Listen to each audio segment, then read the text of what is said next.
আমাদের আরেকটা রেসিপি আর কথা ছিল। হাই করো হাই করো হাই হাই আরে কিছু মাঞ্চুরিয়ান চিকেন সবই করার কথা ছিল। বলে লাইক করে দাও। লাইক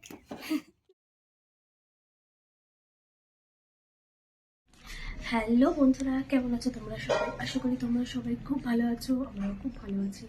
তো আমি বিগত কিছুদিন ধরে ব্লগ দিচ্ছি না, তার কারণ হচ্ছে আমার শরীরটা ভীষণই খারাপ, ঠান্ডা লেগেছে, একদম গলাটা বসে গেছিলো, কথা কদিন ধরে বলতেই পারছিলাম না।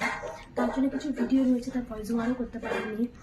আজকে একটু ঠিক লাগছে গলাটা, তাই ভাবলাম আজ থেকে আবার ব্লগ শুরু করি। বিগত কিছুদিন ধরে যেহেতু ব্লগ সেহেতু দিতে পারিনি, তো ভালোও লাগছিল না। এবার থেকে চেষ্টা করবো আগে যেমনভাবে ব্লগ দিতাম একদিন ছাড়া সেইভাবেই দেবো। কালকে স্কুলে গেছিলাম বাবুদের, কালকে স্কুল থেকে ওদের বই দিয়েছে এবং খাতা দিয়েছে, এবং কালকে আমি ওকে ক্যাটে ক্লাসে ভর্তি করতে গেছিলাম। তো আজকেও যাবো, ওদের 2 দিন ক্লাস হবে, তো তোমাদের সাথে অবশ্যই শেয়ার করবো, তোমাদেরকেও নিয়ে যাবো সেখানে। কিছু বই মলাট দিয়েছি আর আজকে কিছু বইয়ের দেবো। তো চলো মলাটগুলো দিয়ে নিই। আর এই যে বইয়ে মলাট দিচ্ছিলাম, কী অবস্থা দেখো। তো এখনও কথা বলতে কষ্ট হচ্ছে, কিন্তু কথা বলতে পারছি। তো আজকে মলাটগুলো দিয়ে নিই। আর যেহেতু নতুন বছর, ও বলেছে আমাকে যে নতুন সব বই ব্যাগ সব কিছু নিয়ে যাওয়া। আর জানো তো, মলা দিতে দিতে আমার মনে পড়লো যে আমার ছেলেকে তো আনতে যেতে হবে, মানে ও ড্রয়িংয়ে গেছে। তো তাড়াহুড়ো করে রেডি হয়ে বেরিয়ে পড়লাম। আর এখানে দেখো সব বাচ্চারা কি সুন্দর ঘুড়ি ওড়াচ্ছে।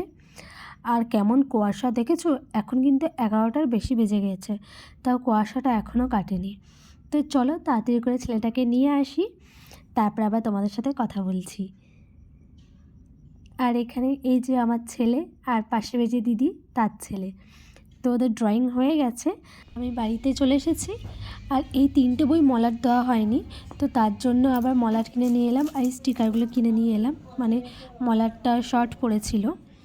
তো তারপরে আর ভিডিও করিনি। বিকেলবেলাতে আমার ছেলেকে ক্যারাটে ক্লাসে নিয়ে যাচ্ছি। ক্যারাটে ক্লাসে নিয়ে যাচ্ছি যে যেখানে, সেটা হচ্ছে আমার যে কলেজটা ছিল উমেন্স কলেজ, তার অপোজিটে। আর এই যে চলে এসেছি, তো সবাইকে এই যে ব্যায়াম করাচ্ছে যে কজন এসেছে। আর একটু তাড়াতাড়ি আমরা চলে এসেছিলাম। তো এখন এখানে বসে থাকবো ছেলে যতক্ষণ ক্যারাটে হবে।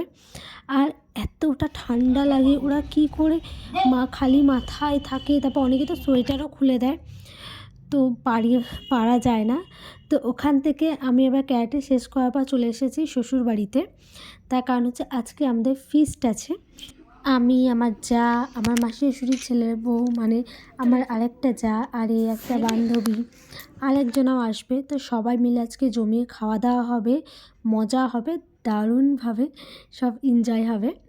তো এখানে আমরা সব বসে রয়েছি, আর এখানে চলছে মুড়ি মাখা।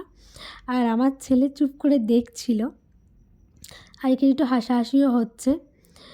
তো চলো এবার জমিয়ে মুড়ি মাখা খাই। আর এ হচ্ছে আরেকটা বান্ধবী, যার নাম হচ্ছে পুটু, খুবই মিষ্টি। আর একটা আমার চা, আর ও দেখো মুড়ি দেখাচ্ছে, মানে এখন মুড়ি মাখা হবে। তো চলো জমিয়ে মুড়ি মাখাটা খাওয়া যাক। আর এটা আমার চা, তোমরা তো জানোই। তো চলো এবার মুড়ি মাখাটা তাড়াতাড়ি খাওয়া যাক। আর মুড়ি মাখাটা দারুণ হয়েছিল, মেখেছিল হচ্ছে পুটু। আর আমার ছেলেকে যে ভিডিও করছে, যে দেখলো ব্যাস ভিডিওটা বন্ধ করে দিল। আর এই পুচকেটাকে দেখো কি মিষ্টি না। আরে কিছু মাঞ্চুরিয়ান চিকেন সবই করার কথা ছিল। বলে লাইক করে দাও। লাইক লাইক আমি প্রতিদিন করে হাই বাবা ও হাই করছে, বলু হাই করছে। হাই ওই ওই দেখো দেখো হাম্পা দিয়ে যাচ্ছে, হাম্পা দিয়ে যাচ্ছে। হচ্ছে না ভাই, লাইক করো। হ্যাঁ টাটা বলে দাও লাইক সাবস্ক্রাইব। বাবা ওই দেখ টাটা করছে। লাইক সাবস্ক্রাইব বলছে, হ্যাঁ, ওটাই মুখ ঠিক থেকে আছে। বেরোয় না, বুঝি তো ফোনে দেখো তো।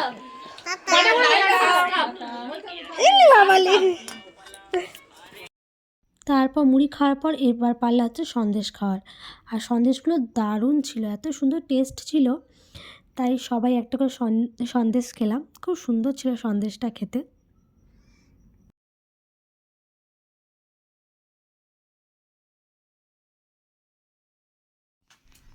এই নে গাড়া আমি দাঁড়া। সন্দেশ খেয়ে তারপর হচ্ছে মোমোটা নিয়ে এসেছিলো পুটু, যেটা দারুণ খেতে। তারপর সবার শেষ ছিল এই চিকেন এগ পাস্তা, যেটা খুব সুন্দর হয়েছিল, যেটা আমার যা করেছিল। এইভাবেই পাস্তা খেয়ে হাসি মজার মাধ্যমেই আজকের এই ছোট্ট পাড়া পিকনিকটা আমাদের খুব দারুণ কাটলো।